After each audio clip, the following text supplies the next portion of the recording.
To the shock of many, myself included, Governor Abdi Guyo of Isiolo County has survived his impeachment in the Senate. Last evening, 31 senators voted to throw out Guyo's impeachment motion. Now, in this video, I want us to look at some of the reasons why Guyo miraculously survived the impeachment process in the Senate. And this is despite disrespecting the very same Senate on numerous occasions. Anywho, with no further ado, let's get after it. First reason why Guyo survived is because of meddling from the President of Kenya. I saw a video some days ago of Abdi Guyo bragging that he has talked to the President and the President is not part of the impeachment process and that Isiolo County belongs to the President. And right now Ruto is desperate. In politics, how you make friends is by rescuing people who are in Ruto has been the master of this all along. He saw Waititu had issues in Kiambu, he rushed there to defend him. That's back when he was deputy. Waluke got arrested, he rushed to Waluke's aid. That is how he made friends in politics. Even now, he's using the same strategy. Guyo is about to be impeached and the president knows this governor is desperate, as am I. Let me rescue him so that in 2027, kazi yangu Isiolo ni rahisi. You scratch my back, I scratch your back. Here is Guyo admitting he had a conversation with Ruto during the impeachment process. Iko watu wanasema, Rais Ruto ako ndani ya kitu. Mimi nataka kuambia leo. Mimi in 1 week's time nimeongea na Rais Ruto mara ngapi? 2. Mara ngapi? Leo ndio mwisho nimeongea naye saa 4 ya usiku nikiwa kwa nyumba yangu hapa Isiolo. Watu waache kutumia jina la Rais Ruto. Ruto hajaongea na nyinyi, hiyo ukora mko nao muachana naye. Tumeelewana? Hii kaunti ni ya Rais Ruto na hawezi kubali ikuwe destabilized na mtu yoyote.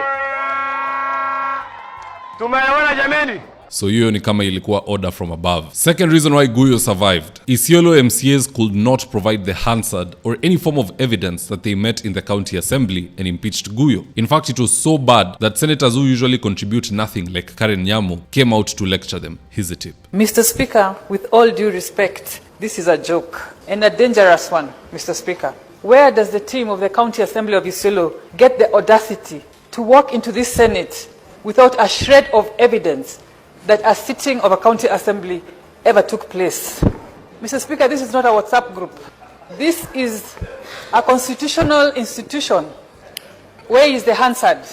Where is the attendance record? And I want to be very clear. There was no sitting and therefore there was no impeachment, Mr. Speaker. And with those very few remarks, I support. Now, in defense of the county assembly MCAs, how can they produce a Hansard when on the day of impeachment, they were surrounded and attacked by goons? Goons who could have even ran off with a Hansard. In fact, here's a video of the MCAs being evacuated using an armored vehicle because of the goons who had descended upon them.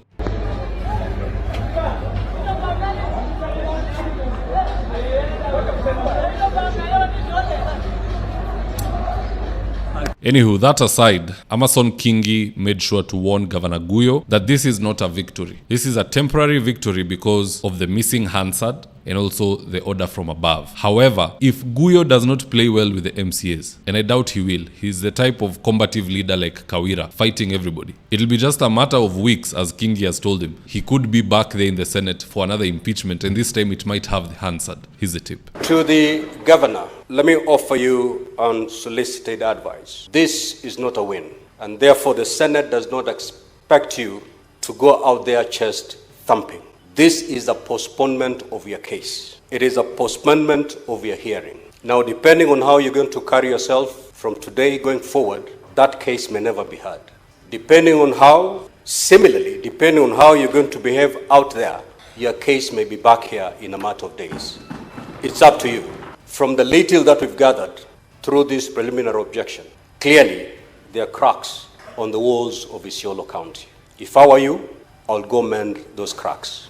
I will not bring the walls of Isiolo County because that is the big fear expressed by the senator for Isiolo County. So let Guyo tread very, very carefully. He ameangukia sana. You know, when you're a rude leader or a bully for that matter and you don't play well with others, once you go to the Senate, just change your ways. Someone who refused to listen and was told over and over was Kawira Mwangaza. She could never find a way to work with her MCAs. If you cannot convince a group of 20, 30 people to support you, in fact, not all of them, just a simple majority, then it means you're a bad leader. If Guyo shows up here again, there will be no survival, unless the president is really that much desperate. But what say you guys? Do drop me your comments in the comment section below and I'll do my best to read them and to give you a response. Now, in the event you're here for the first time, please go on and hit the subscribe button. And if you're watching for a different platform, just head on over to YouTube, search for David Ofula, hit the subscribe button, you're going to be getting a ton of content of this nature. If politics is something you're passionate about, this is definitely the one channel that you really need to subscribe to.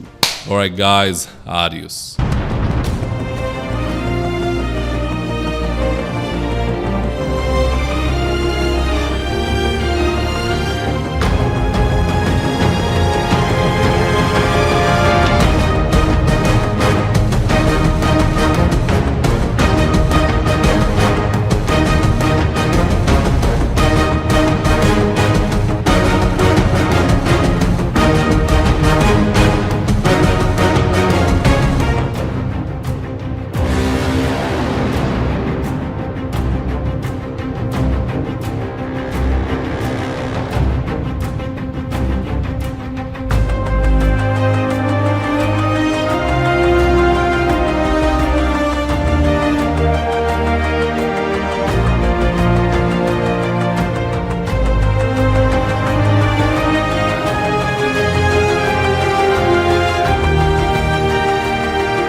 Thank you for choosing David Wafula as your primary news platform.